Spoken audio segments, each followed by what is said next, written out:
Want to see a magic trick? I can make matter disappear. Running 16.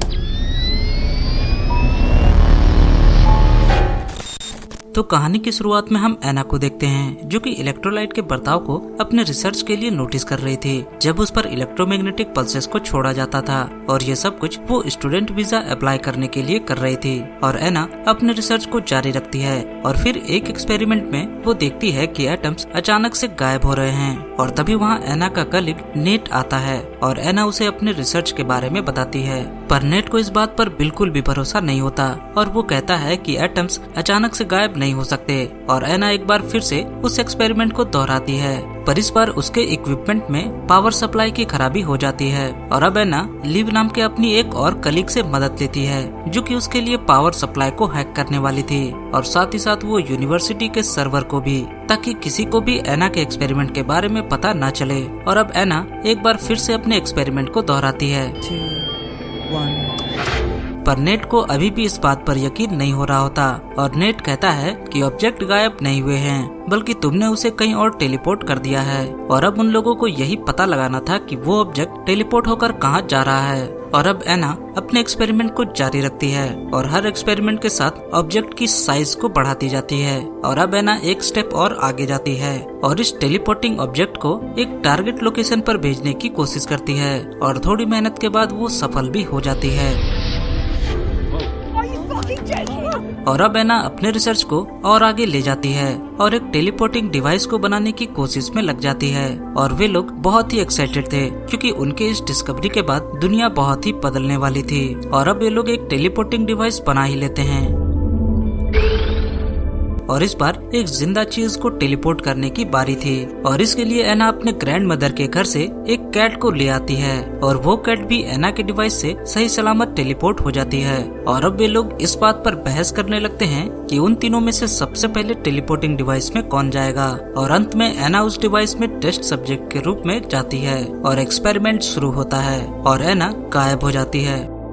और अब अगले scene में हम एना को देखते हैं जो कि नींद से जागती है और थोड़ी ही देर में उसे पता चल जाता है कि उसकी वीजा अप्लाई करने की डेडलाइन पार हो चुकी है। और अब एना बड़े ही सोच में थी और वो अपने लैब पहुंचती है और लैब में उसे लिव और नेट मिलते हैं और एना उन दोनों को कहती है कि उन्हें रात में इतनी ड्रिंक नहीं करनी चाहिए थी क्योंकि उसे कुछ भी याद नहीं। पर लिव और नेट दोनों बड़े ही अनजान तरीके से रिएक्ट करते हैं और अब एना अपने दोस्तों से टेलीपोर्टेशन के बाद होने वाले नुकसान के बारे में डिस्कस करने लगती है और इसी दौरान उसे अपने उंगलियों में चोट के निशान भी मिलते हैं और एना समझ जाती है कि टेलीपोर्टेशन के दौरान कुछ तो गड़बड़ हुई थी। पर नेट अभी भी कुछ भी नहीं कहता और एना और भी ज्यादा चिंता में डूब जाती है और इसी चिंता के बीच वो अपने घर पहुंचती है और अपने कमरे में सारे सामानों को इधर उधर बिखरा हुआ देखती है। पर तभी एना अपने घर के अंदर एक मास्क मैन को भी देखती है जो कि उसके सारे साइंटिफिक रिसर्च के रिकॉर्ड को चुरा कर ले जा रहा था और अब एना उस मास्क मैन पर अटैक कर देती है और वे लोग लड़ते लड़ते घर से बाहर गिर जाते हैं। पर वो मास्क मैन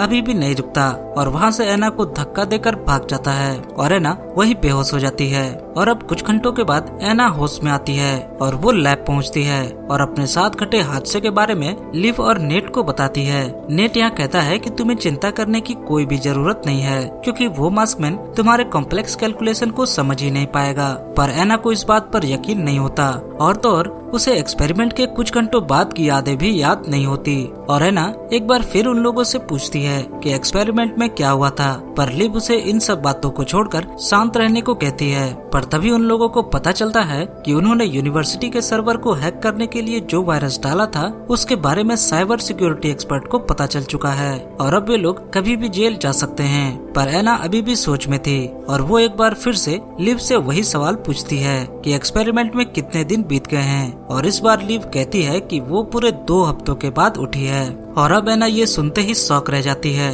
और वो फौरन ही अपने ब्लड सैंपल को लेती है और स्टोर रूम में जाती है। पर उसे पता चलता है कि वो लॉक है और किसी के पास उस रूम की चाबी भी नहीं है। और अब एना को शक हो रहा था कि कोई है जो उसके प्रोजेक्ट के डिटेल्स को चुराने की कोशिश में है। और अब एना वो ब्लड सैंपल नेट को देकर वहाँ से चली जाती है और अब हम देखते हैं कि नेट उस ब्लड सैंपल को कचरे के डब्बे में फेंक देता है।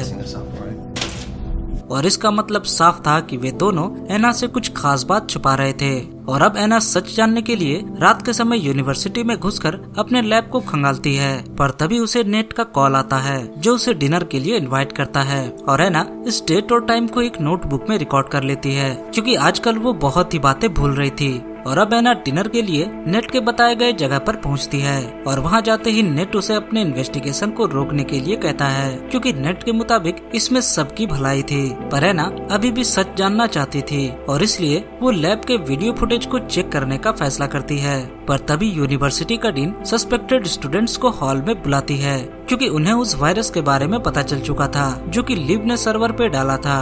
और अब एना बहुत ही मुसीबत में थी, क्योंकि उसे बीते कुछ दिनों की घटना याद भी नहीं थी। और अब एना वापस से अपने लैब में पहुंचती है और उन रिकॉर्डेड वीडियो फुटेज को देखती है, और उसे देखने के बाद एना को एक बहुत ही डरावनी बात पता चलती है। और वो देखती है कि उसका शरीर तो टेलीपोर्टिंग डिवाइस से टेलीपोर्ट कर रहा था, पर उसकी आत्मा अभी भी उसी जगह पर खड़ी थी। और इस मूवी के मुताबिक टेलीपोर्टिंग डिवाइस मैटर को एक जगह से दूसरे जगह ले जाने के लिए बनाया गया था, और डिवाइस ने एना के शरीर के मैटर को तो टेलीपोर्ट कर दिया, पर उसकी चेतना और उसकी कॉन्शियसनेस अभी भी उसी जगह पर थी। और इससे पहले कि वो कुछ और समझ पाती, हम वहाँ नेट को देखते हैं, और एना डर के कारण नेट के ऊपर गन को तान देती है और उसे यहाँ होने की वजह पूछती है। पर नेट यहाँ कहता है कि उसे यहाँ एना ने ही बुलाया है, और बुलाने के बाद शायद वो भूल गई होगी। नेट यहाँ ये भी कबूल करता है कि लिव और नेट ने टेलीपोर्टिंग के साइड इफेक्ट को ठीक तरह से एग्जामिन नहीं किया था। और इतना सुनते ही एना रोने लगती है और कहती है कि तुम्हारी वजह से उसे डरावने सपने आने लगे हैं, और वो दिन में भी सब कुछ भूलने लगी है, और अगर ऐसा ही चलता रहा तो बहुत ही जल्द वो पागल भी हो जाएगी। और अब नेट एना को लैब में चलने की बात कहता है, पर एना नेट को सब कुछ सच सच बताने की जिद करती है। पर नेट यहाँ कहता है कि सच जानने के लिए उसका लैब में होना बहुत ही जरूरी है। और तभी नेट को कॉल आता है, और नेट कॉल को उठाता है बिना बताए कि कॉल की दूसरी तरफ कौन है। पर एना नेट के फोन को छीनने लगती है, और इसी दौरान एक गोली चलती है जो कि नेट के गर्दन को छूकर निकल जाती है।